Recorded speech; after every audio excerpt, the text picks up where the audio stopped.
for closing arguments. The state can proceed with its closing argument. All right, closing arguments time. Now, by the time this comes out, a verdict has been reached because I'm super late, as usual. July 18th. What's new? Just 7 days after this defendant and her co-conspirator, Alex Cox, shot and killed Charles. This defendant texted her soon-to-be next husband, Chad Daybell, about Charles's life insurance policy. Of course. Her words tell us that she was involved in this killing. Her actions and her words of texting Chad Daybell tell us the motives behind this murder. Chad. She literally left the breadcrumb trail like right to herself, and money. And I'm happy she did.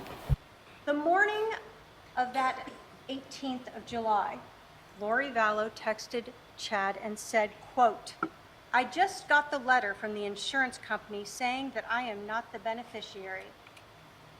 It's a spear through my heart." Are you Who do serious? you think he changed it to?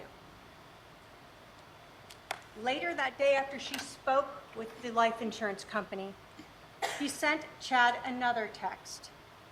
Quote, "So I talked to the insurance company. He changed it in March.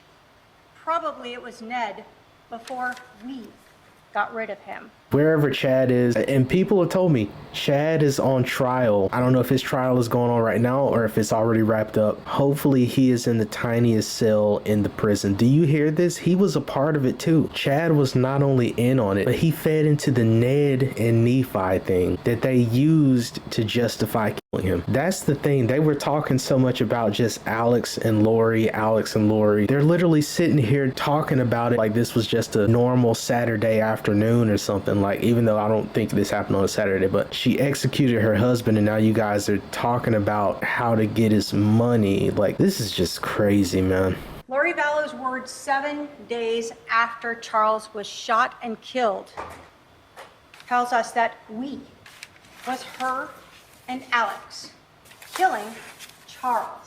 Definitely. Why? For that money. But Lori Vallow's plan to kill Charles wasn't just known by her lover, Chad Daybell, and her accomplice and co-conspirator, Alex Cox. It was also known by her brother, Adam. What? Adam told us that he knew about Lori's beliefs. He knew what she had been saying about Charles's concerns for himself. I really hope that that's not the case, that Adam played a part in getting him there. I highly doubt it because he wouldn't just be sitting here, right? I think he would be sitting next to Lori. Maybe she means just like Charles had like an idea of it. He also had an idea that they wanted him gone. It was also known by her brother, Adam. Adam told us that he knew about Lori's beliefs. He knew what she had been saying about Charles's concerns for himself. And he told us that he knew about this plan for an intervention to talk to a stakeholder. Right. That morning of July 11th, when Charles arrived at Lori's house, as she knew he would, he texted Adam and said, "Al is here." Adam texted back, "They are planning something." Oh, I see what she meant. He had like an intuition that they're definitely about to do something here. And it makes sense that he would come to that conclusion. Like, none of these pieces of this puzzle make any sense. Why is he there and no one knows why and he's not telling anybody? Definitely out of the ordinary. He knew. And 3 days later on Saturday, when Adam finally learned, when his friend Googled Charles, that he had been shot and killed by Alex, Adam told us he went back and talked to his mother and he confronted her about this. And he told his mother, Lori and Alex conspired to kill Charles. He knew, and he was right. Lori's ex-friend, Christina Atwood, she told you about that very uncomfortable dinner on June 9th, a month before the murder, where Alex Cox was talking about just wanting to kill Charles. He said this multiple times, and this defendant didn't care. In fact, She talked about how she had been drugging Charles. Christina told you she was so disturbed by this, she actually went and saw Lori the next day, June 10th, and told her, if something happens to Charles, I'm going to have to go to the police. And the fact that even after that, she still went through with killing him. The jig is up. You basically told a random individual what you were about to do, and then you actually did it. There's no way she didn't think that this would end with her in prison, right? Did she think she would join in and just go, wow, that's such a great thing? Christina knew. She was right. And Nancy Jo Hancock. Now, she had just met Charles a few days before, and they had talked and texted and had been on the phone for hours, you heard. Charles had told her all about Lori, the things she was saying, the things she was doing.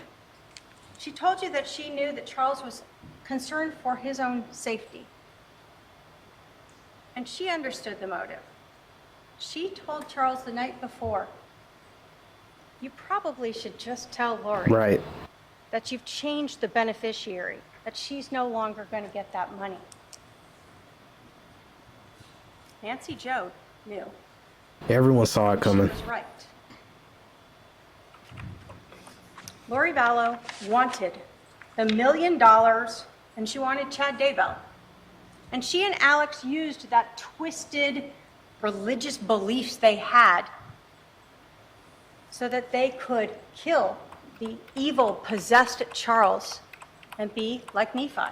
The evidence that has been presented in this trial will prove to you beyond a reasonable doubt that this defendant is guilty of conspiracy to commit first-degree murder. So I want to split up my closing into 3 sections. All right. First, I'm going to talk to you about the timeline and the motives in this case and the evidence that supports those. Second, I want to talk to you about the jury instructions and the evidence that's been presented to you in court. I'll remind you that anything the defendant said in her opening was not presented at trial through a witness or through an exhibit, and it is not evidence. That's a good point. She had a lot of things. I want to say 99% of her opening statement was just the evidence will prove, the evidence will prove. Like, she just kept saying that over and over. Yet there was nothing proved. Like, she just kind of argued with people the whole time and solidified the evidence against her. Using the evidence that has been presented and admitted at trial, the state will show you how, again, the defendant is guilty beyond a reasonable doubt of this crime.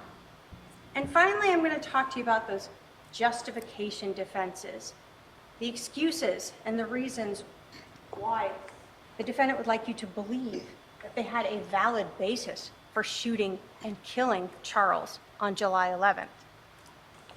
And we'll talk about how, in fact, there is no justification for what they happened. What happened that morning was a first-degree premeditated execution of Charles Vallow. The timeline really starts, and we know it goes back much further than this, but the big change occurs on June 29th or 30th, when you learned that Charles Vallow learned about these KK Walker emails. He learned about that affair with Chad. Now he knows Lori is cheating on him. We know that he contacted Chad Daybell about it. He contacted Chad's wife about this. He told Adam about it, and he told the defendant about it. So everyone knew that Charles now knew this. July 9th is now the first time that Charles is going to be coming back to Arizona. We know from the time he learned about that affair, he hadn't been back until this planned visit to see his son, JJ. We know at 1:13 p.m., Charles texts Adam and books him a flight for the next day. At 1:21, we know that Adam is contacting Alex. And they talk for 20 minutes. And Alex lets Adam know, sure, you can stay with me. Of course, Alex doesn't know the plan yet, the mission. Lori then starts talking to Chad Daybell. We know that she knows about this intervention. She knows about Adam coming, and we know this because, again, of her text messages. We see Lori then starting to round up the troops. Why does she do this? Because she wants to ensure that on July 11th, it is Charles and only Charles coming to the house and not the intervention of Adam or Brandon or Zach coming over to help him. I see. She's trying to make sure it's really just Charles so they can do this plan in secrecy, even though she's told literally the entire neighborhood that she wants to kill their husband. So she has Melanie. Tells her she can't go to this wedding. She has to stay here. It's coming to a head. This week will change everything. Call me. Then we have July 9th, the text messages with Alex. She tells him, so the plot thickens, call me when you can. He doesn't call her initially. So she sends him another message, this one really letting him know. She specifically tells him, I'm going to need you to stay close to me the next couple days. Mel too, she can't go to Utah. She's got a job. They are planking some kind of intervention, but want Mel out of the way, so I'm left alone. She talks, I need to come get the stuff at your house tomorrow and secure it. Lots to do. probably the gun, or who knows what that could have been. She needs to get the stuff. I'm trying to think, maybe the baseball bat, but yeah, I'm not sure exactly what that might have been. Thank you for standing by me. It's all coming to a head this week. I will be like Nephi, I am told, and so will you. And then what happens? This gets Alex to call, and they talk for almost an hour. An hour planning how they're going to stop the intervention, how they're going to be like Nephi. Was there a recording of this phone call? I know I'm pausing a lot. I don't believe there was, but if there is, I need to listen to it, because that's really going to be like the nail in the coffin here. Like, I mean, it's pretty much already over, but the fact that she would leave this much of a trail behind is still mind-blowing to me, but okay. As we get to the 10th of July, and we continue through this timeline, we see Lori again talking religiously with Chad. 149 minutes that morning. She's also texting Melanie Boudreau, Melanie B, telling her that it's important for the mission, for Melanie to help her by keeping Brandon distracted. And we saw those messages where Melanie says she'll pretend to be sick. We know that on the 10th, Adam arrives. Unbelievable. In Phoenix. And now we have Summer helping the defendant, letting her know what is going on with Adam and Zach. Everyone is covered to ensure that Charles will be alone on the 11th. So now we know all the players here. This is legitimately a cult. I was thinking, okay, it's just a couple of people. Like, how does this count as a cult? There are about 5, 10, maybe 20 people, and I'm really hoping that we're gonna get like a mass roundup and they just go to prison, because this is insane how many people are actually involved. We have the continuing talks with Chad, her soon-to-be husband. As we get into the 10th in the afternoon, we know that per their agreement, Adam calls his brother Alex. Hey, I'm here. Brother doesn't answer. He sends him a text. I'm here. No response. Why? Because the night before, his sister Lori told him, we have a mission. We must be like Nephi. Charles is coming into town. You must stay at my house the night of the 10th so you can be here the morning of the 11th. We also know that Summer gave Lori an out. Hey, you can stay at my house. No one will know where you are. We're going to be out of town. You can hang out here. Lori doesn't take her up on that. She has a mission to do. As the night grows on the 10th, Adam continues to try to reach his brother Alex. Again, no response. And by 45 or so minutes after that last text by Adam, we know Alex is already at Lori's house. He's there with his gun and a garbage bag of some underwear. Why? That gun is important. A loaded weapon, 2 extra magazines of ammunition with him. He is ready for his mission. And again, Summer is updating her, telling Lori that Zach and Adam are still at her house. They're going to go stay at Mimi's. And she even tells him that Adam is still waiting for Alex to get back to him. Still, he doesn't understand. Why isn't my brother responding to me? I was supposed to stay there. Busy with Nephi. And again, what does Adam bring over? Gun and a garbage bag of clothes. That's all he needs to be part of the mission. When we get to July 11th, we still have Lori talking with Chad. We see those text messages going back between them. And then we start learning from the GPS from Charles Vallow's phone as he arrives. 7:35 a.m., he arrives at 5531 South Four Peaks. That's where we have at 7:36, Adam texting Charles. They are planning something. There is no reason why Alex should be there. And that explains why Alex wasn't responding to me and didn't let me stay there. We see that last outgoing text message by Charles Vallow at 7:37. I wonder what would have happened if Adam may have went with Charles by surprise and they didn't say anything about it. Like if he would have taken him there in the morning, I wonder if like they would have just executed them both, or if she would have just canceled the plan entirely. Like from the way it sounds, like I really feel like she would have just gone with they both were chasing me around, so Alex had to take care of them both. Even my brother was brainwashed by this guy, and then we went to Burger King. Like, makes no sense, but okay. And in fact, what we see is at 7:37 and 12 seconds, Charles sends out his last outgoing message. And at 7:37 and 29 seconds, there's an incoming message from Adam. It's not read until 12:13 p.m. Lori.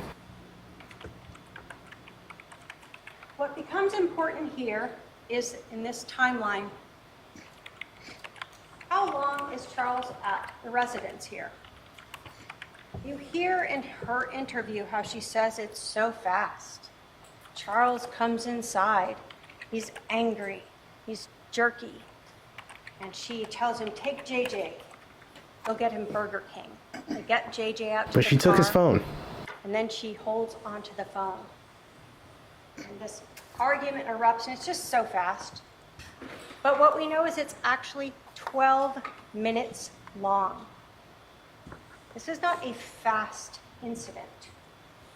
In this 12 minutes, Lori Vallow and her brother Alex Cox are doing their mission, and they are being like Nephi. We know at 7:49, it's over. Lori has left in Charles Vallow's car with his phone and JJ. Wow. We know that there are 2 phone calls between Alex and this defendant after she leaves. As Charles is laying, dying or dead on the floor, 7:52, 8:06, they talk. 47 minutes passes before Alex calls 911. 47 minutes to stage the scene.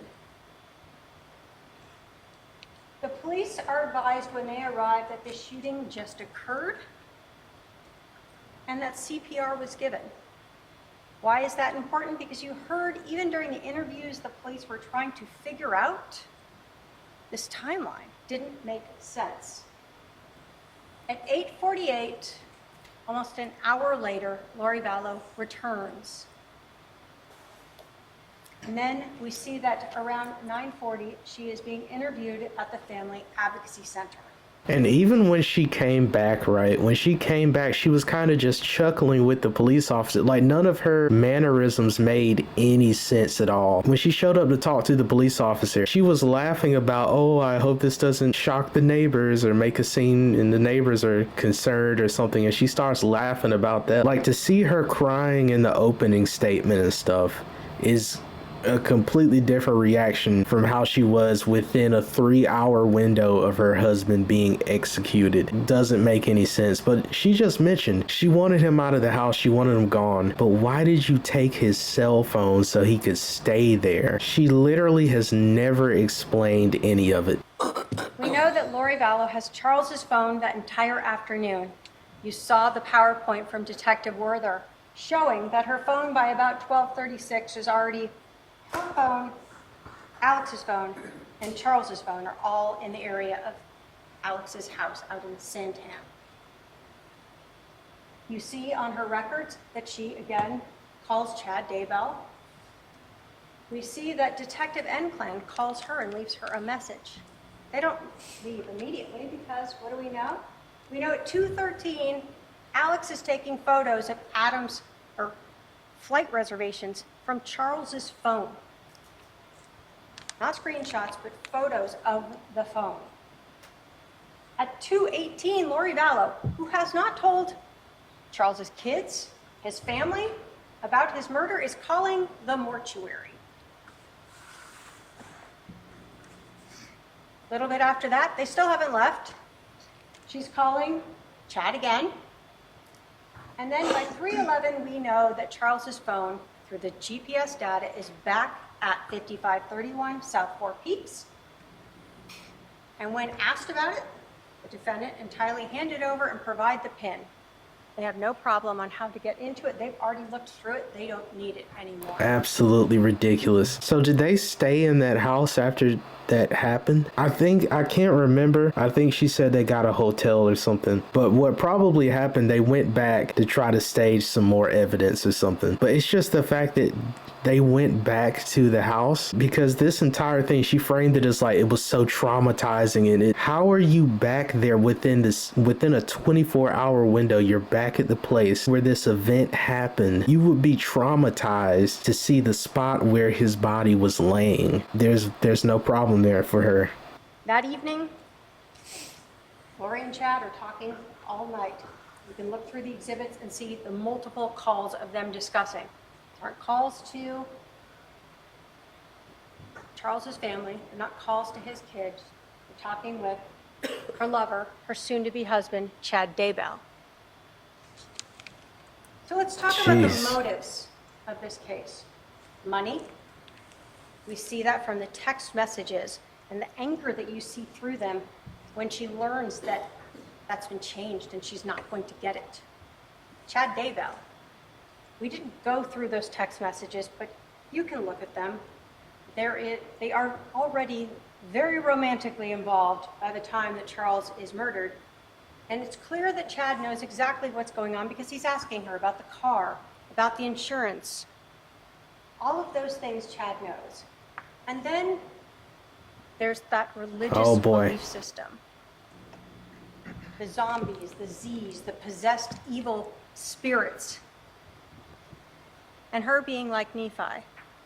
All a reason and a way to kill someone, just like Nephi, a justified killing. Imagine what they're going to talk about in Chad Daybell's trial when it comes to this zombie stuff. I wonder if we're going to get some more Ned lore, if it's just going to be a continuation of that, but so much darker than I could have imagined. And you all told me in the comments, hey, buckle up because it's going to be way worse. You were right.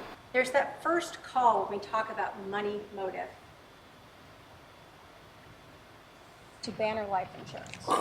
And what was the cause of his passing?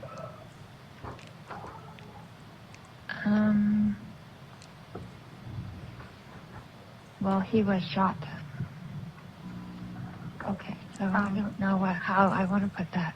Okay, all right. And I hate to ask, but is it? Yeah, you can just say yes or no. Was it a homicide? No, it was an accident. An accident. So what we hear here. accident. Is Lori Vallow being untruthful to ban her life insurance?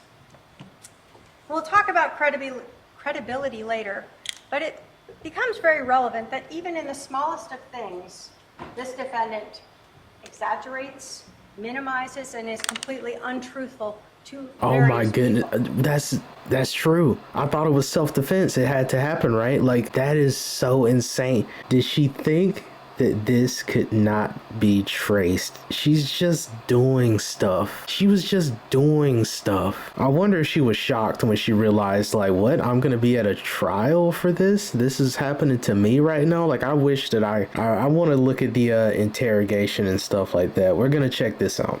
We all know that she was not the beneficiary. She didn't. But we also know that Charles Vallow was not accidentally shot. She told the police she was there. She knows that her brother intentionally shot him. Of course, they want to claim it's self-defense. There's no accident about that when you shoot someone twice. Motives for money. What we see again here is Lori Vallow talking to Chad about the motive. Telling Chad about the fact that it was changed. I just got the letter from that insurance company saying I am not the beneficiary. It is a spear. To my heart. Who do you think he changed it to? Brandon? Or probably Kay? Spear through her heart. Her brother Alex shot Charles through the heart. Like, I know that's really gruesome to say, but she's talking as if that's like the worst thing. Like, this betrayal that he would switch the life insurance beneficiary to somebody else. He definitely should have told her, because maybe he would still be alive. She probably would have still wanted him gone so she could be with Chad. I mean, look, they could have just gotten a divorce and then she would have been with her new partner. But I'm pretty sure the biggest act of betrayal is that she set up her husband to be killed. And not only that, she went a step further and killed her own kids. Like, what are we actually doing here? We left nothing for JJ. What do we know? Again, we see that Chad knows about all of these things. And what does he talk about in that morning as you have those entire messages? Nephi, I'm guessing. 2:30. It will be interesting if he got changed after he had 2 bullets to the chest. What? Wait, hold on. What did she just say? Did he just like crack a joke about that? He talk about in that morning as you have those entire messages. It's at 2:30. It will be interesting if he got changed after he had 2 bullets to the chest. Under the prison you go. Right under the prison. Absolute dirtbag. Oh my goodness, dude. This is like, it's like as we sit here and listen to all the different parts of it, it's just getting me so upset, man. I wonder if she's gonna mention the kids, because she doesn't really touch on that too much. Later in that day, the message that I talked to you about. So it was probably Ned before we got rid of him. We, not I, not my brother Alex, but we did.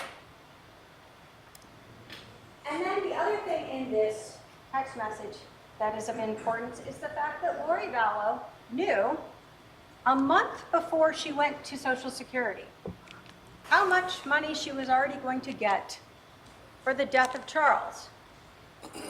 Here she says, I will still get the $4,000 a month from Social Security. When we talk about that motive and the anger by this defendant over not being the beneficiary, we know that even on July 28th, so 10 days later, she goes into Charles's computer to find the change of beneficiary form. She was fuming about Chad that to show him, and she sends it to Kay and confronts her about it. Money. That's what she wanted. And Chad. So let's talk about Chad, the affair with Chad Daybell. We know that she knew him as far back as November of 2018, when he came to Arizona and stayed at Lori's house.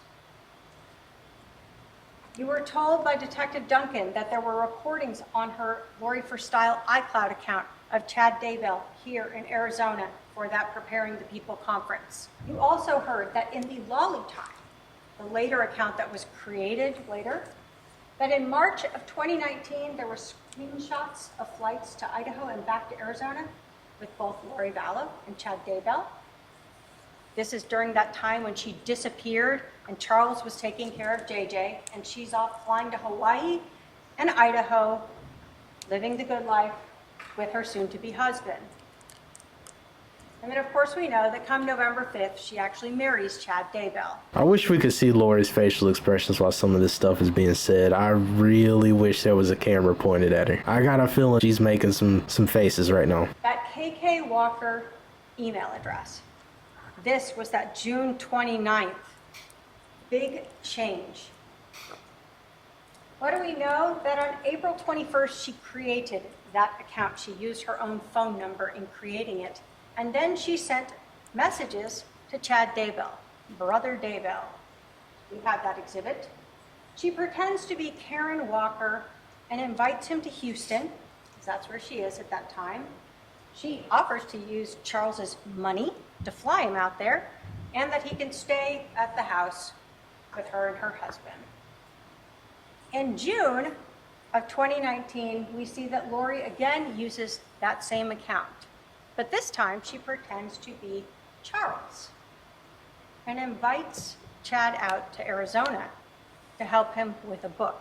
And again, in Exhibit 289, you have those letters. Charles finds those.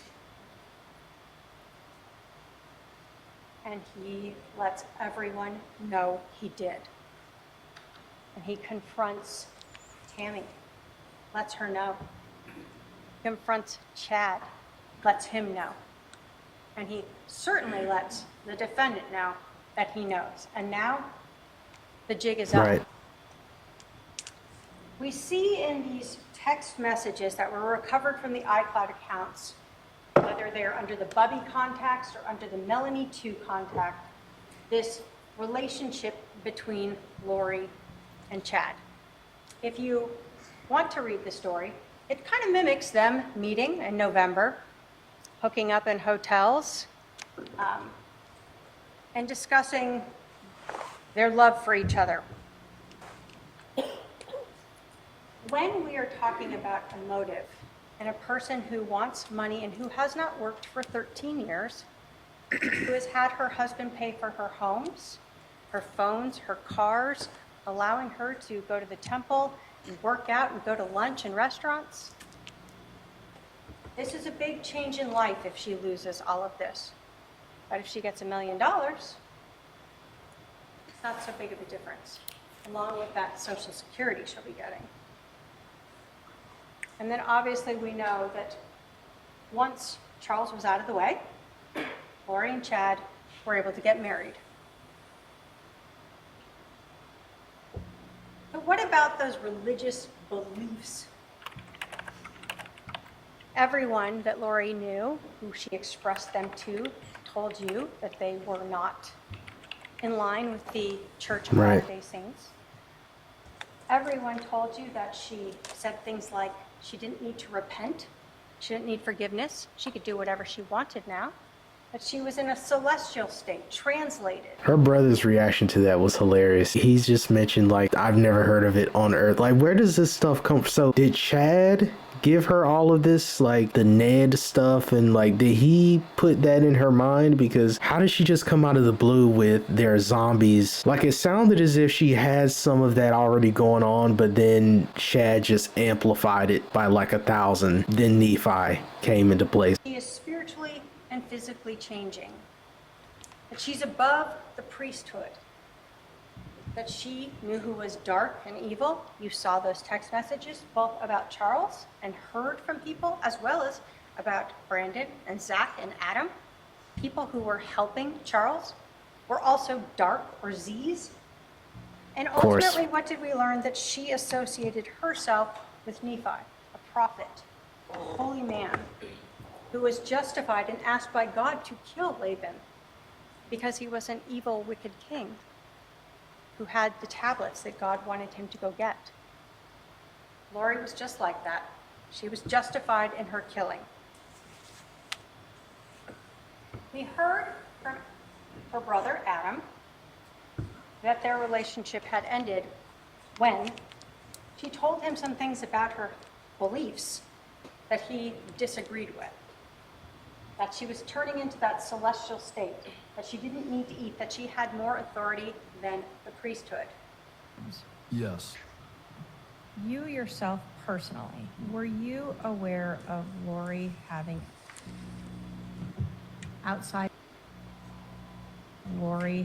any beliefs that were outside of what is accepted by the LDS religion? Yes. Can you tell us what you were aware of that you knew to be outside the LDS religion?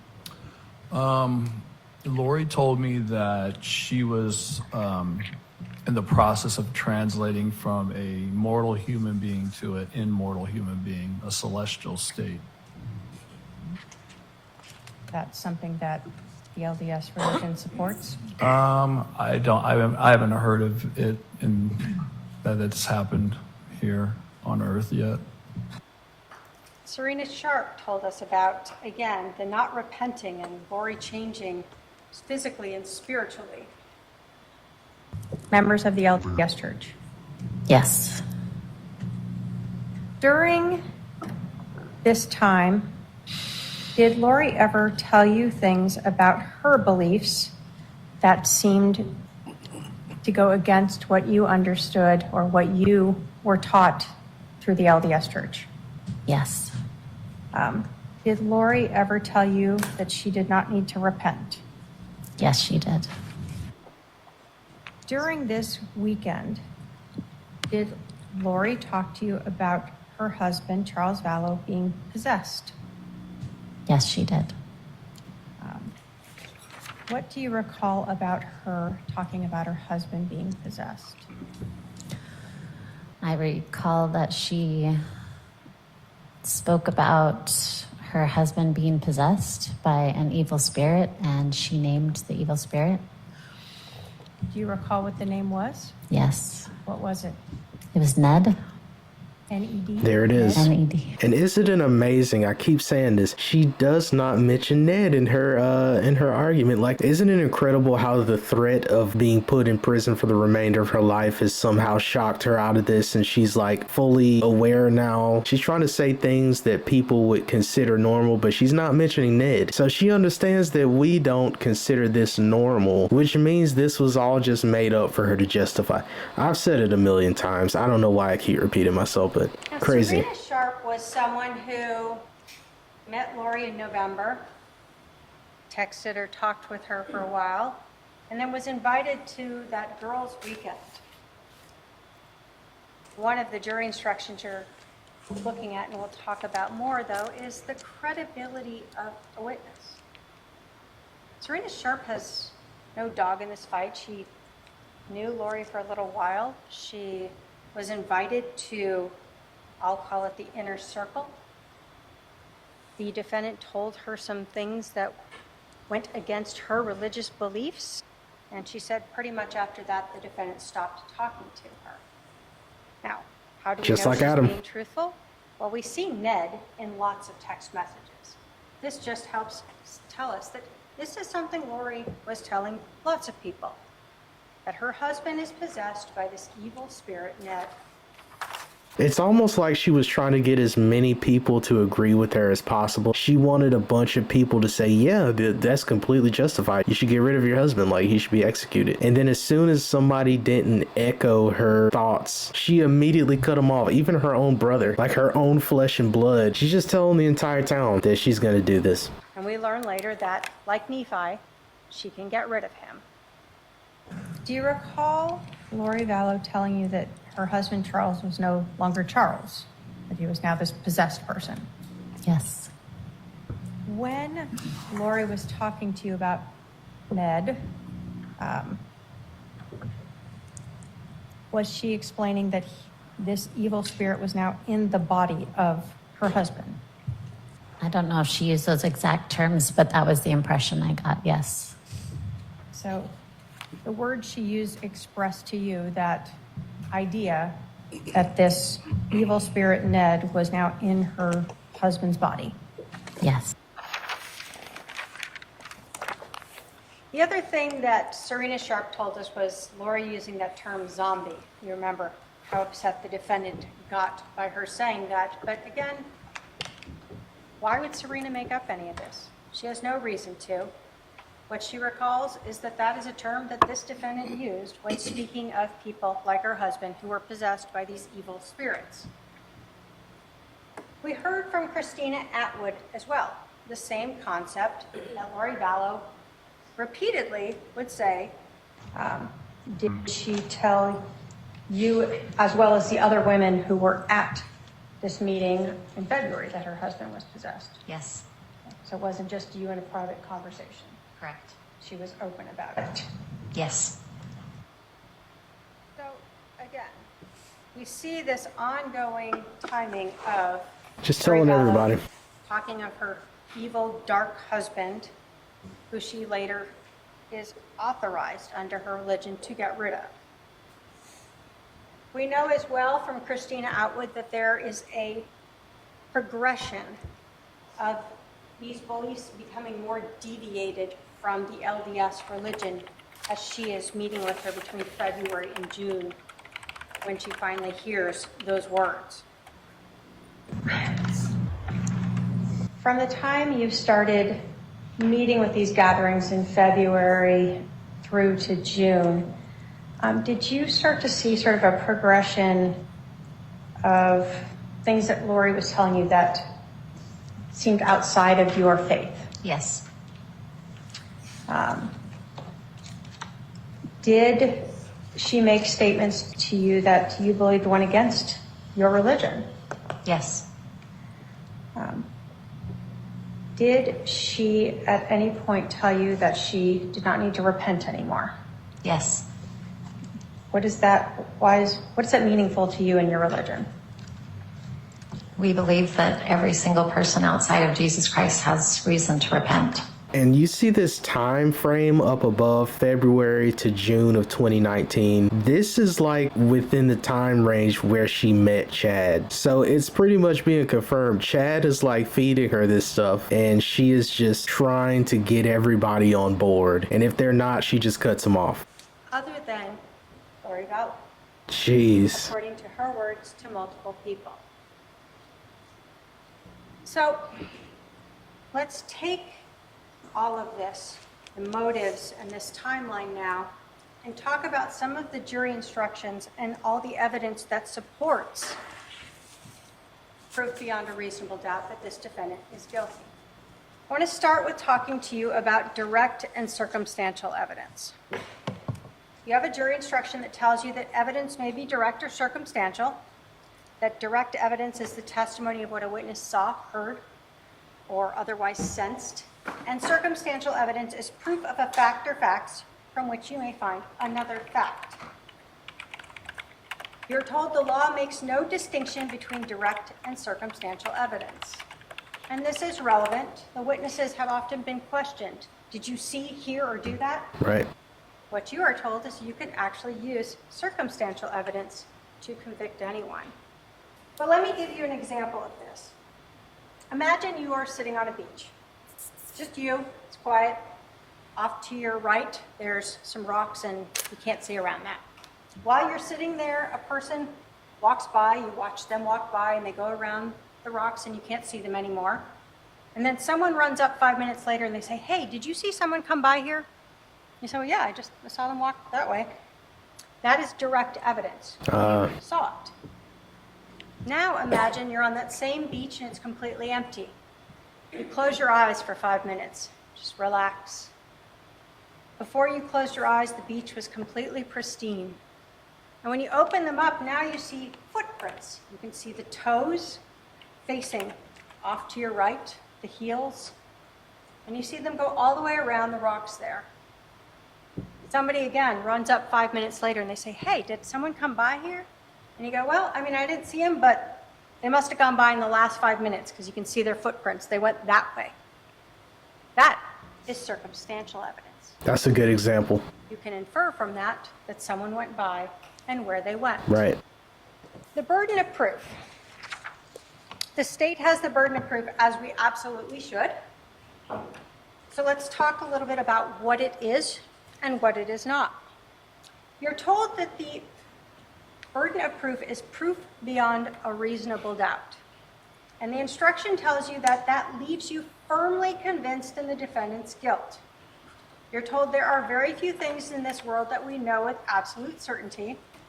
And in criminal cases, the law does not require proof that overcomes every doubt.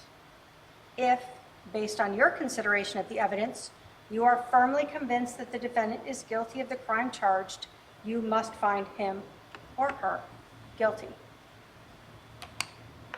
So, I want to start by saying what proof beyond a reasonable doubt is not. It is not proof beyond all doubt. It is not proof beyond all conceivable doubt. It's not proof beyond all possible doubt, and it's not no doubt. You're told that there are very few things in life we know with absolute certainty. So just because someone says, what if? That is not a reasonable doubt. What you're told is it's proof beyond a reasonable doubt. As we go through the evidence and apply it to the crimes, we will show you that there is no reasonable doubt as to this defendant's guilt. And I mentioned this in one of my previous videos. I've never been more sure that somebody's guilty of something than I have while watching this trial. Like Lori, she 1000% did this. So let's start with the crime itself. Conspiracy to commit first-degree murder. There are 3 stages in this, or 3 things the state must prove. 1, that the defendant or her co-conspirator caused the death of another person. Well, we know that Alex Cox shot and killed Charles on July 11th of 2019. Alex called 911. Alex indicated he was the shooter. He was the only one home. It was his gun. His credit card or debit card was in there with the gun. And we know that Lori told the police that her brother killed Charles. So we know that he caused the death of, so that. 2, that they intended or knew that she or a co-conspirator would cause the death of another person. I hope she mentions the phone here. We're wrapping up like with her closing argument. Please mention the fact, because it makes no sense. Why take his phone? When we are looking at this case, we are looking at the defendant's words, actions, and motive. The words and actions of having her brother Alex come over Right. on the 10th with a gun so that he would be there when Charles came over to pick up JJ. The actions that day of taking Charles's phone, ensuring that he could not leave, that he could not take his son to school. I'm so happy. That literally happened within 30 seconds of me saying it. I'm so happy. Why did you take his phone? She said he was dangerous and she didn't like him being there, but you took his phone. You would think that would be one of the first things she wants to explain away. Like, oh, I just had to take it because I had to check something, maybe to check my phone, or I was looking for my phone, so I used his to call mine, even though they could figure that out and see, like, there's no call that went out to your phone, but there was literally no effort to explain it away. It was just, yeah, I took it. So anyway. The defendant told the detectives how angry and screaming Charles was about the phone, but she didn't just give it to him, throw it at him, tell him to get out, whatever you might do. She held on to it and told the police that she walked away with it as he's trying to grab it. The defendant's actions and words show us that she is the only reason why Charles stayed in there and the only reason why Charles was shot. Right. Then there's those 12 minutes. Defendant tried to pretend that this was a quick, angry scuffle. But Charles is there for 12 minutes. The defendant is there for 12 minutes. Alex is there for 12 minutes before she leaves. We look at her actions when she came back. She told the police her brother was hit in the head with a bat. She never asks how he is. She's not concerned about his injury. She's not I was just going to say no concern whatsoever. Just, yeah, it happened. concerned about her husband being dead on the floor of her house, her child now without a father. Jeez. The lack of words that she said there and her demeanor show again that she was well aware of what was going on and part of this incident. We look at her words to Chad, that Charles changed his life insurance policy before we got rid of him. They show her intent to kill Charles. And again, we look at the motive, money and Chad.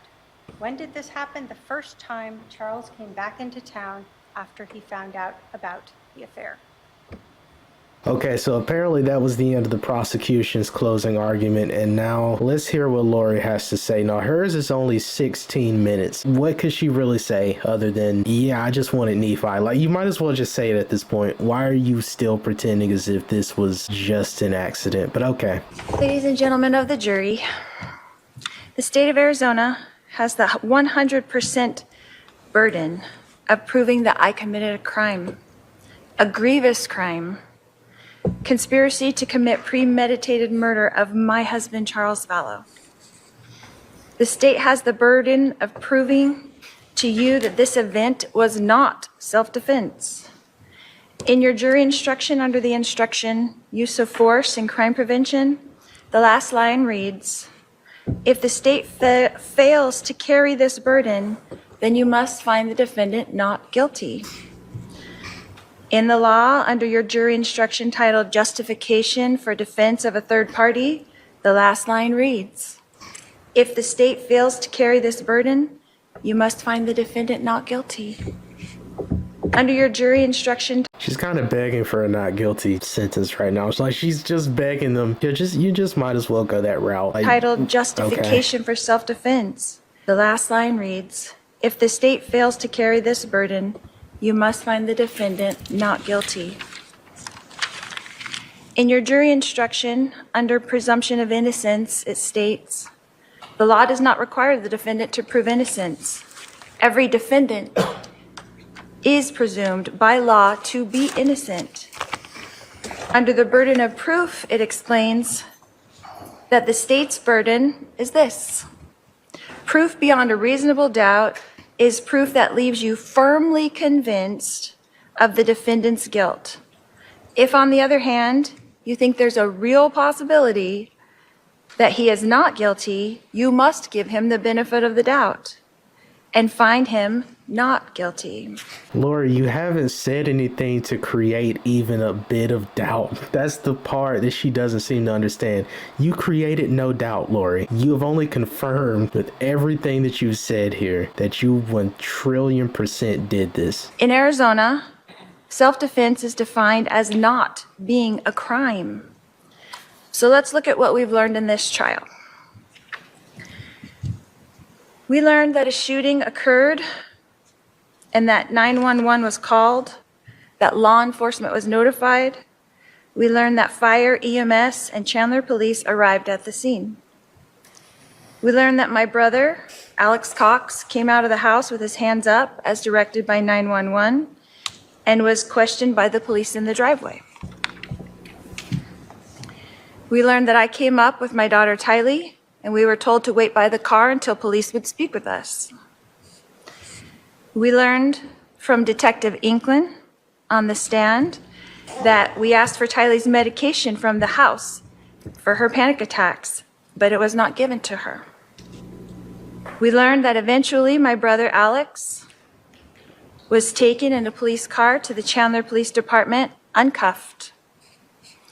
We learned in this trial that my daughter Tylee and I were also taken to Chandler Police Department in a police van. We heard from Detective Inklin's testimony that her goal was to make small talk with us. And The jury will determine what the testimony did or did not show. Go ahead.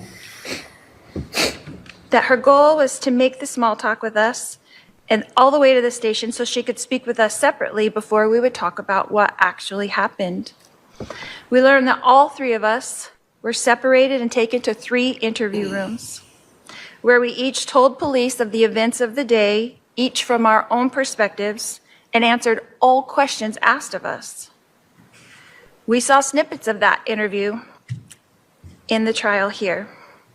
The state did not show you the entire interview. Most of my police interview is admitted, though, into evidence in this exhibit. It's number 286.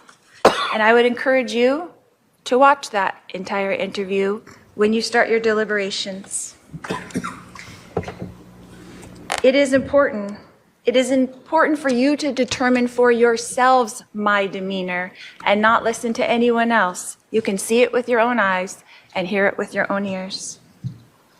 We heard from several witnesses that because this event was almost 6 years ago, that their memories of the events and statements were probably better back then. Well, my police interview happened that very morning, and I told the police the events from my perspective at that time. It is admitted into evidence and will answer many of your questions. You did not see Tylee's interview, but we did learn from Detective Inklin that she did an interview that morning as well. You did not see Alex's interview, but we learned that Alex was interviewed that morning by Detective Moffett, the original case agent, whom we did not hear from in this trial. The state chose not to show you those interviews. Objection, Honor. Or let you listen to the 911 call. The jury shall disregard that last statement. Okay, the jury can only consider what was admitted into evidence. She's trying so hard to just create something. Can just create a whirlwind at the very end here. Maybe we'll get a Hail Mary and get out of this situation. Like, once again, there is no doubt that has been created. Only prison time is ahead here. That's the only thing this has led up to. We learned in this trial from Officer Kautheim's testimony that Alex was injured on the back of his head with a bump and, according to his testimony, a 1-inch laceration. We did not see those pictures documenting that injury as well. We learned in this trial that we did not know, the 3 of us, that our interviews were being recorded. We learned that Alex's phone was taken by police and put into an evidence bag, according to Detective Duncan, and that no digital copy of Alex's phone was taken by the Chandler Police Department, even though this is their normal protocol. We learned that Alex's phone was returned to him that same day with no further inquiries. We learned that after my interview and Tylee's interview that we were introduced to a victim's advocate and that gave us further instructions in another room where Tylee and I were reunited. We learned that soon after that, all 3 of us, Alex, Tylee, and myself, were taken in another van and dropped off back at our house. We learned that we were instructed at that time that we could not enter the house yet, that we were directed by law enforcement to take the rental car, since all 3 of our cars were inside the police tape. We were directed to return later in the afternoon when the scene was cleaned up. We learned in this trial that we did as directed and left the house in the rental car close to 12 p.m. We learned that we did not return to the house until contacted by Detective Inklin to return to the house so that Alex could walk the detectives through what they call a walkthrough. Okay, so that explains why they went back to the house, because I was wondering, like, why would they just go back there? But all right, she explained that part. We learned that many detectives were present during that walkthrough with Alex. We learned that Detective Duncan was there, Detective Coons was there, Detective Moffett was there, Detective Werther was there, and an officer with a body cam was there. And yet, we were told by Detective Duncan, the case agent on this case on the stand, that because of some problem, the walkthrough is not recorded. Detective Duncan also informed us that he does not know if any of the people present wrote a report about it. We can infer from Detective Duncan's testimony and the fact that we don't have an evidence, any body cam footage of the walkthrough and no reports talking about it, that there are none, even though this would be crucial evidence for you, the jury, to have. How would it be crucial evidence? I don't see how that part would be like super necessary. What would they see during the walkthrough? I mean, maybe it would. Okay, let's hear the objection as well. This would be crucial evidence for you, the jury, to have. Sustained. The jury should disregard that comment. Again, the jury can only consider evidence that was admitted into testimony. I'm sorry, testimony that was admitted into evidence or exhibits that were admitted into evidence. The state of Arizona has the obligation to show you evidence to prove that this event was not self-defense, as stated by the only 3 witnesses. So why not show the jury all the evidence that they gathered? Again, sustained. The jury can only consider the evidence and testimony that was admitted into evidence. We learned in this trial that Alex fully cooperated with law enforcement. We learned that my daughter Tylee fully cooperated with law enforcement. We learned that I fully cooperated with law enforcement. We learned that law enforcement treated all of us that day kindly and courteously on July 11th, 2019. That law enforcement treated us that day like this was self-defense. We were not given instructions to stay in town.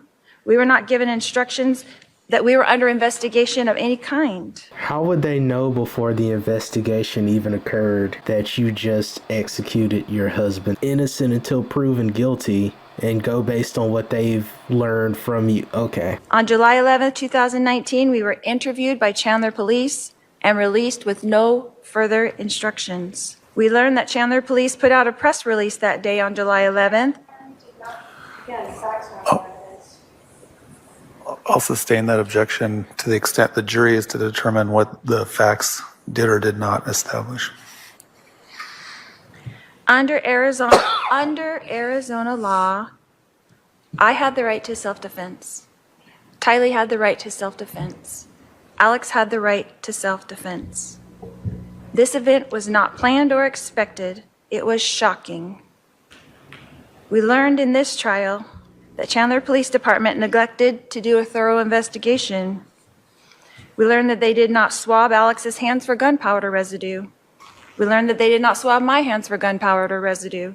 We learned that they did not swab Tylee's hands for gunpowder residue. Didn't Alex tell them outright, yeah, I did it, I was the one that shot him? So why would they do that? Okay. We learned that they did not luminol the gun. We learned that they did not luminol the bat. They did not test the DNA on the bat that they collected. They did not test the floorboard. They did not test the projectile. They did not test my husband's shirt. They did not search the rental car. They did not search any of our 3 cars that were there at the scene. They did not test the gun until over 5 years later. The Chandler Police Department did treat this event just like it was self-defense and a tragic family event. We learned in this trial that Charles and I were obviously having marital problems. Regardless of what was happening in our marriage at the time, on July 11th, this was self-defense. When Tylee came out with the bat to protect me, her mother, Charles did not have to take the bat from Tylee and start swinging. At 62 years old, Charles had a choice that day and could have put the bat down. A 2-minute period changed our lives forever. How are you supposed to choose between 3 people you love? Your husband, your daughter, your brother? Testifying at this point? All right, hold on. Definitely testifying. All right, I'll caution the defendant not to testify about things that were not entered into evidence.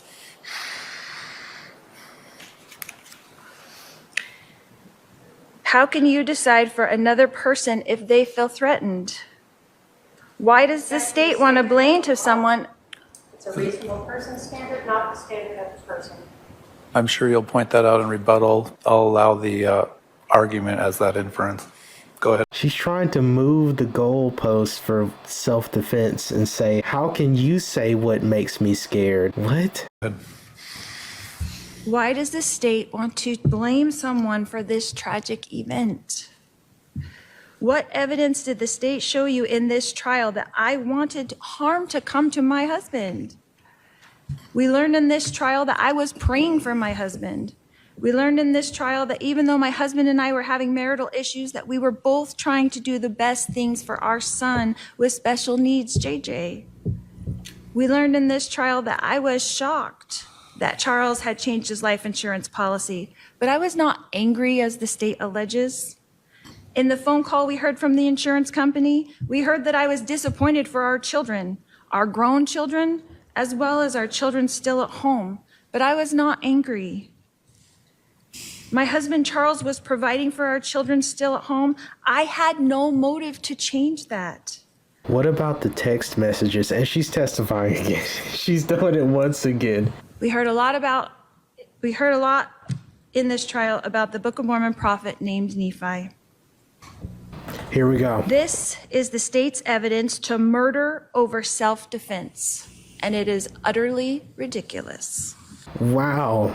So once again, yeah, she just did this. She came up with this entire thing to justify killing her husband. She's calling her own beliefs ridiculous. First time she's acknowledging Nephi, and this is how it goes. Can't believe it. We heard from Detective Duncan, who admitted on the stand that he had no idea what I meant in the text message when I said, "We will be like Nephi." In Mormon culture, Nephi signifies strong faith, perseverance, and courage. Right. That's sustained. The state's attempt to misconstrue the positive text message about a wonderful religious figure, Nephi, and try to turn it into an order to kill someone is absurd. This is an attempt by the state to try to retrofit a crime that doesn't exist. This event was not a crime. It was a tragedy. Don't let them turn my family tragedy into a crime. When I'm done speaking to you, the state gets to get up and rebut all that I've told you.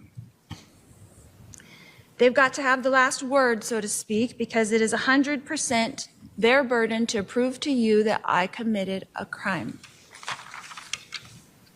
And you won't be allowed to hear from me again.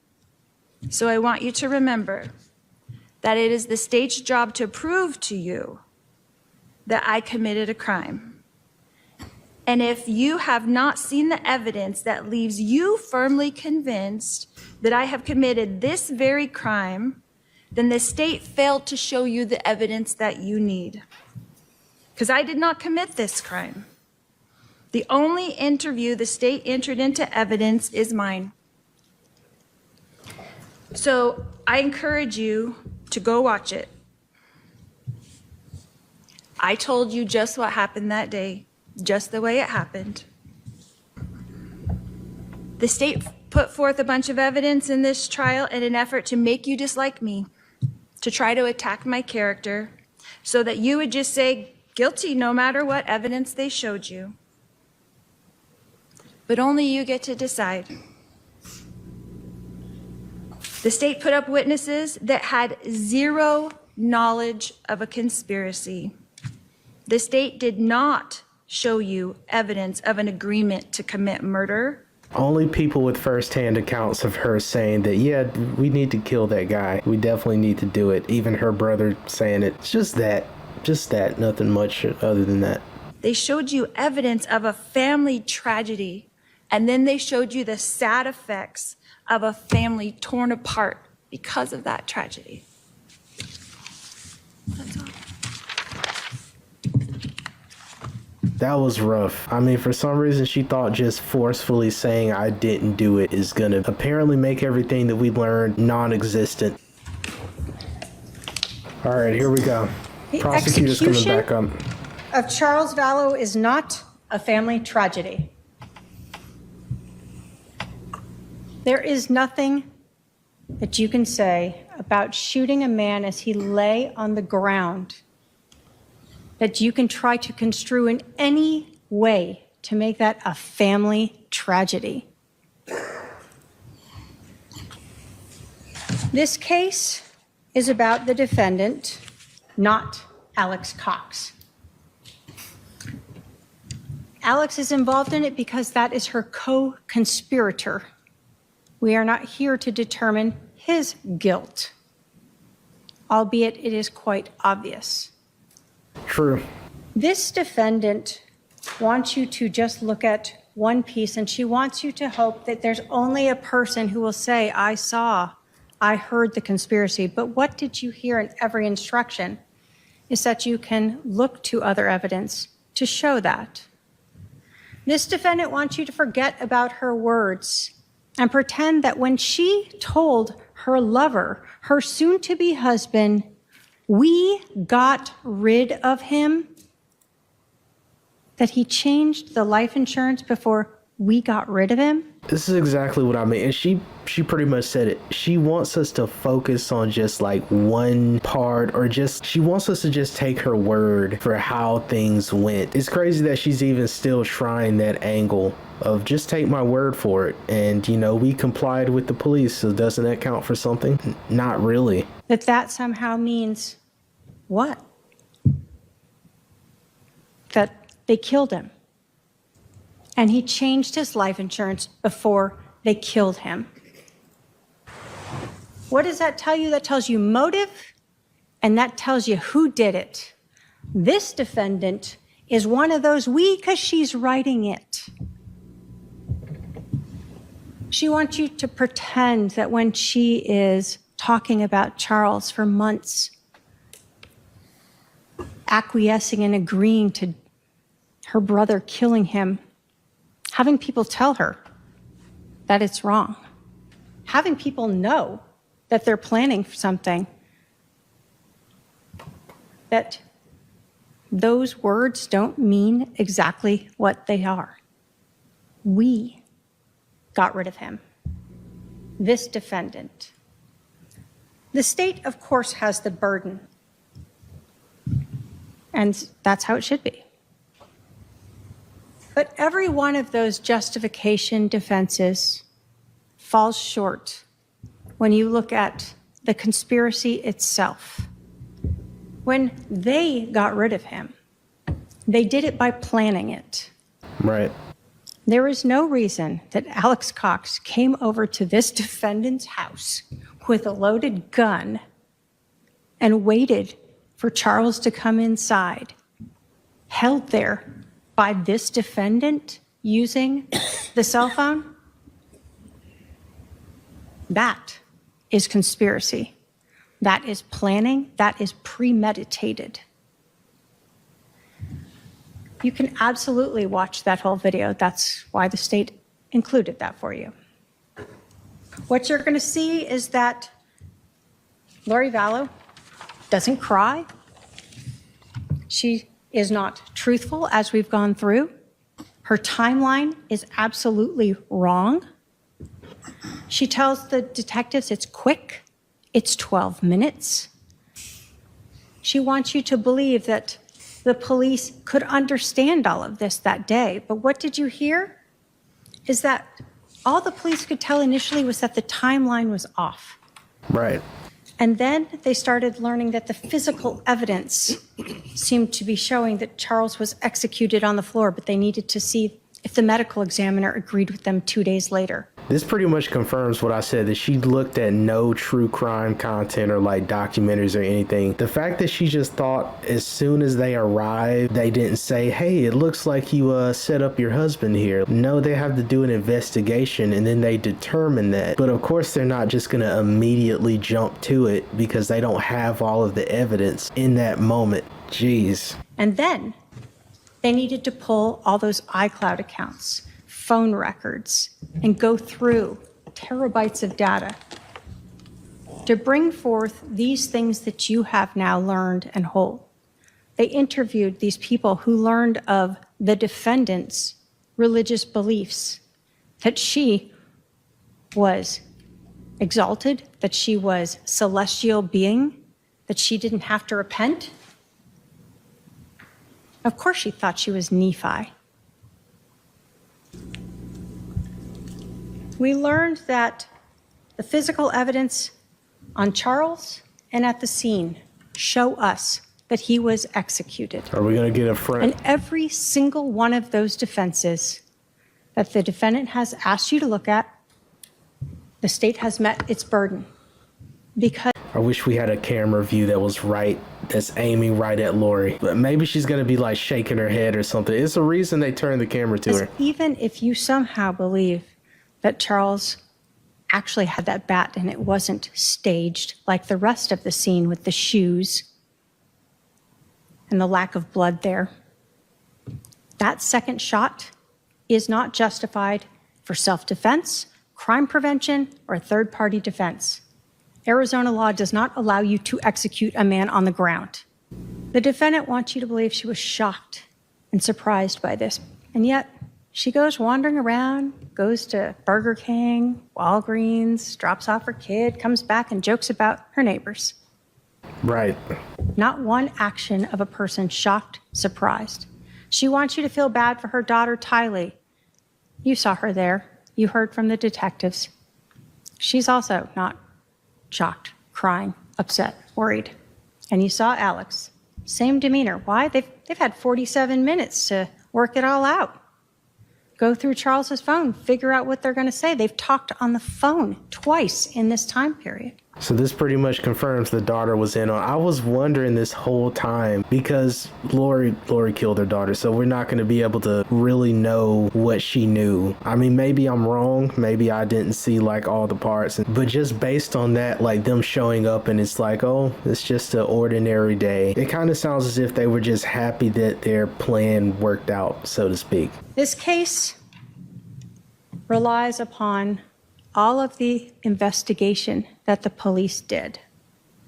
That day, when they knew that timeline was wrong, that day when they started to understand that the physical evidence at the scene was staged and wrong and didn't match what the defendant was saying, and then all of the evidence after that, culminating when this defendant told the man that she married later that she was having an affair with, as many times as she wants to say Charles was my husband. Right. She didn't want him as her husband. She wanted Chad Daybell.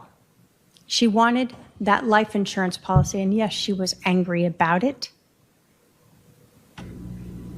And she said, we got rid of him. That is her confession to you. That is why she is guilty of conspiracy to commit first-degree murder. Thank you. That ending was perfect. Do prosecutors just work on this stuff? How are they able to like give such a powerful closing argument? Like, it's crazy how it can start in like a broad fashion and you can see when it's kind of meeting at a point. I'm sure the jury, they understand what's going on here, but now it's time to get into the verdicts. Let's go ahead and see how this all panned out. Hilariously enough, the title already says Lori Vallow Daybell found guilty of conspiracy. She was found guilty. All right, let's watch this. The parties are present. The jury's not present. We were informed about 45 minutes ago that the jury has reached a verdict. In the event that the verdict is not guilty, this trial will conclude. In the event that there's a guilty verdict, we need to move on to an aggravation phase immediately after the reading of that verdict. Okay. I've given the parties proposed aggravating circumstances, instructions, and proposed verdict form. How much time does this actually come with? Like, conspiracy to commit first-degree murder? Because I know if you commit first degree, that's pretty much a life sentence, right? But what is conspiracy to commit? Like, I have no idea what that could be. The state and the defense both have a chance to review those. Yes, Your Honor. Are there any additions or corrections from the state? No, Your Honor. How about from the defense? The defense did email my staff requesting an additional paragraph. The defendant is not required to testify or produce evidence of any kind. The defendant's decision not to testify or produce evidence is not evidence of any aggravating factor, which I did include in the bottom third of page 3. Given that, are there any additions or corrections?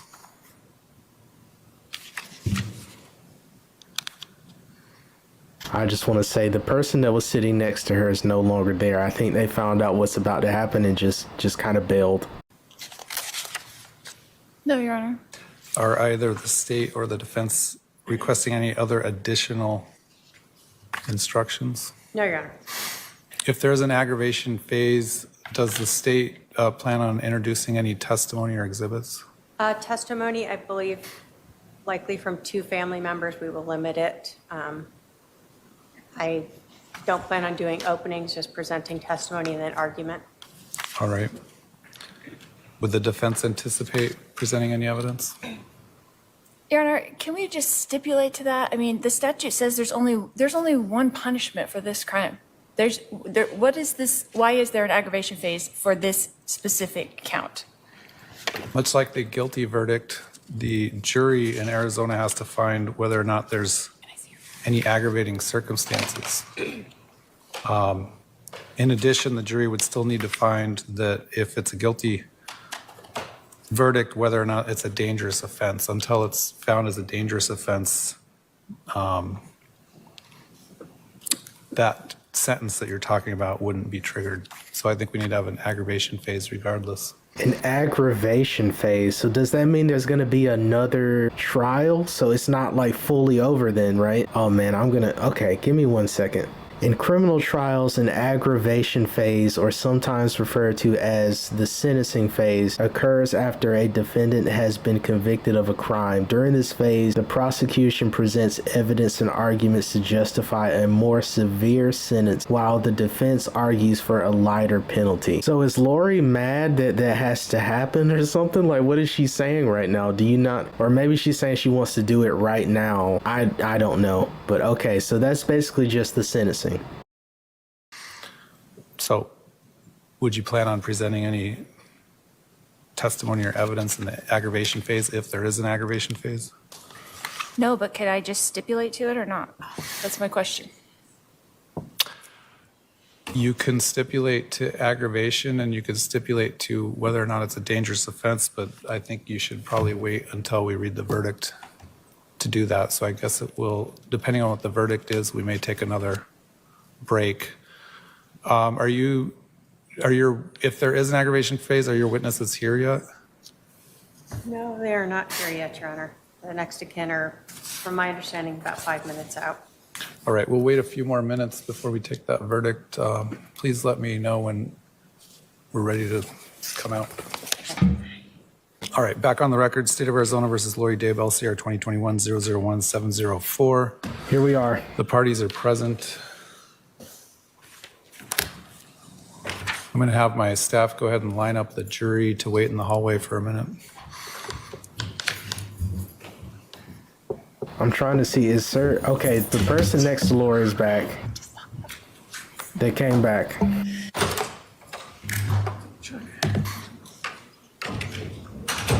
I think this is Charles's siblings right there. I believe. So I looked up conspiracy to commit murder, and apparently it has no minimum sentence, but the maximum is life. So we'll see. All right, the jury is present. Please be seated. Do we have a foreperson? Who's the foreperson? Yes. Has the jury reached a verdict? Yes, we have. I'm going to ask you to hand that to my courtroom assistant. Here we go.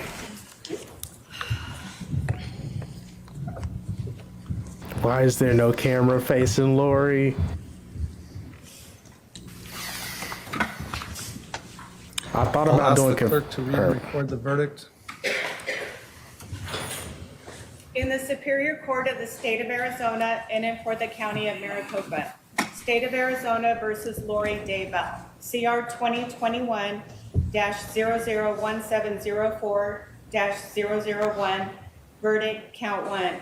We, the jury, duly impaneled and sworn in the above entitled action, upon our oaths, do find the defendant, Lori Daybell, as to the crime of count 1, conspiracy to commit first-degree murder occurring on or about July 11, 2019, guilty. Signed, foreperson. Is this your true verdict? she's not even surprised right now. She knew already. Like there was no movement or anything. Like her body didn't shift around. She was just waiting on this. So say you one and all. Yes. On the court's own motion, I'll go ahead and ask the clerk to poll the jury. Juror number 1, is this your true verdict? Yes. Juror number 2, is this your true verdict? Yes. Juror number 6, is this your true verdict? Yes. Juror number 7, is this your true verdict? Yes. Juror number 8, is this your true verdict? Yes. Juror number 9, is this your true verdict? Yes. Juror number 10, is this your true verdict? Yes. Juror number 11, is this your true verdict? Yes. Juror number 12, is this your true verdict? Yes. Juror number 13, is this your true verdict? Yes. Juror number 15, is this your true verdict? Yes. Juror number 16, is this your true verdict? Yes. Thank you.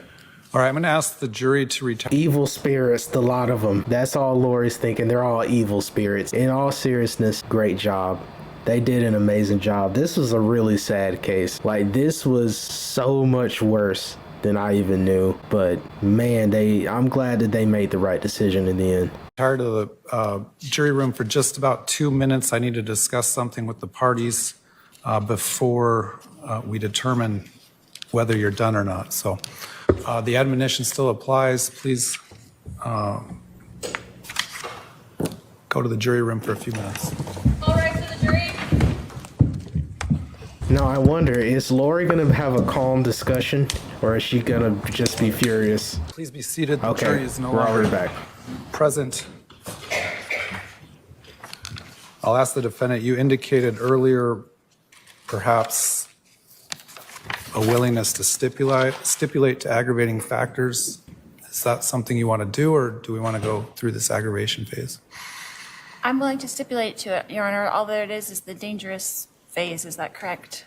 There's only one there's only one sentence. Well, the jury would need to find, first of all, whether or not this is a dangerous offense first. Secondly, whether the offense caused physical, emotional, or financial harm to the victim, or if the victim died as a result of the conduct of the defendant caused emotional or financial harm to the victim's immediate family. And then Yes. thirdly, the offense involved the presence of an accomplice. Absolutely. She checks every one of those boxes. If you're willing to stipulate to all three of those, we can do that. If not, we'll bring the jury back in. I will stipulate to it, Your Honor. All right. Wow. You understand that if you stipulate to this instead of a jury finding, well, let me back up. You understand the jury would have to find these aggravating factors beyond a reasonable doubt? Yes. All right. And do you understand that if you stipulate to these factors instead of a jury doing it, I could also find additional aggravating factors at sentencing? Sure.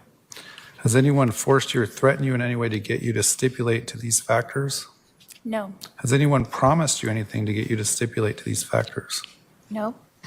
Have you had any drugs, alcohol, or medication in the last 24 hours? No. Do you agree that pursuant to the jury's verdict of guilt, that this would be a dangerous offense because a deadly weapon or dangerous instrument was used? I'm stipulating to it. You agree that that this is a dangerous offense? Correct. Wow. I mean, she's kind of just going ahead and saying it, right? Like, I don't know what this fully means. I never fully understand like the legal jargon, but it sounds as if she's saying, yeah, I agree that this is what happened here. And maybe she's doing this in an attempt to get like a lighter sentence or something, but You're further stipulating that as a result of your conduct, at least the victim or the victim's family suffered emotional or financial harm? Absolutely. And you're also further agreeing that the offense involved the presence of an accomplice? Yes. Is I the can't believe it. state satisfied with the colloquy? Yes, Your Honor, it appears it's knowing voluntary. Currently made. All right, the court does find that the stipulation to those three factors was knowingly, intelligently, voluntarily made. I will accept the defendant's stipulation. At this time, I'm going to bring in the jury and release them from the admonition. Before we Nice. do that, well, as my staff's lining up the jury, do you want to have a sentencing date within approximately 30 days, or do you want to wait until after the next trial to be sentenced on this matter? The next What trial. does the court prefer? It doesn't matter to me. Maybe you want to talk to your attorneys or advisory council about that. We don't have to do it right now. You can do it in a few minutes. The next trial. Please be seated. The jury is present again. Members of the jury, you are now released from the admonition. This concludes your jury service. I want to thank you for your jury service in this matter and your attention in this matter. The admonition is lifted, meaning you can talk to anyone about any aspect of this case that you want to at this point, but you also have the right to not talk to anyone about any aspect about this case. I want to see if they're going to do interviews. I mean, if you're in a trial like this, you got to at least tell some of the stuff that you saw at some point, right? I just need to take care of a few more matters, but if you want to wait for me in the jury room, I'd like to thank you personally. And then you can be on your way. If you don't want to wait for me, that's fine as well. But you are released to go at this time. All right. Thank you. Nice. All right. Please be seated. So what happens now? Do you want to Does Lori just immediately talk go to your jail? advisory councils briefly to discuss whether or not you want to proceed to sentencing or wait until after the next trial? If we could just wait till after the next trial, Your Honor. Okay. So I'll hold off on ordering a pre-sentence report until we resolve the next remaining case. I've already set the dates, and we have a status conference in mid-May on that. So unless there's anything else from the state's perspective? No, Your Honor. From anything else from your perspective? Nope. All right, we'll be at recess on this matter.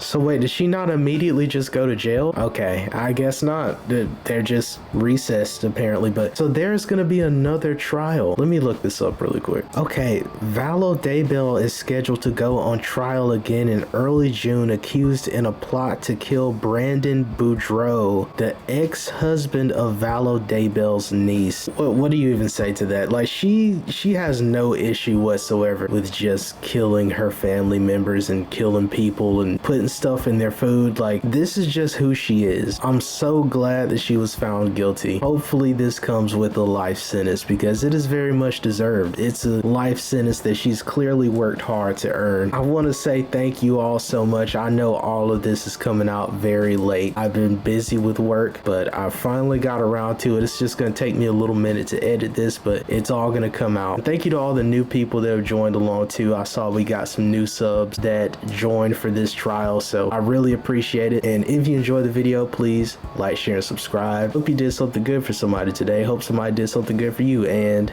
I will catch you all in the next one.